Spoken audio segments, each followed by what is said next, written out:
Masakit ang ulo ko. Kasi alam niyo guys, medyo may high blood ako, diba? So, nag-maintenance ako. Tita problems. Baka hindi nyo mag-gets ng mga ating fans na bata. Anyway, so, meron akong high blood. So, I take maintenance every day. And pag high blood ka kasi, bawal yung sobrang init.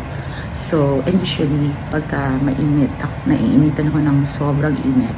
After a while, nagkaka-migraine ako. So, pag nag-migraine ako, kailangan uinom akong gamot sa kailangan super dark yung tulog dapat ako matulog, nakatulik mata ko, tapos walang light, otherwise super sakit ng ulo ko guys, kasi dahil araw-araw nga ako nagugot, ang sakit minsan ng kamay ko.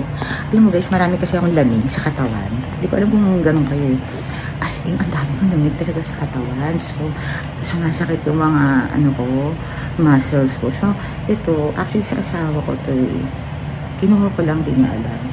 Tapos igaganon mo lang siya, parang ipipress mo siya kung saan masakit yung para kang may lamig. And then, mawawala siya. Usually ako guys, or nagpapamasahe ako.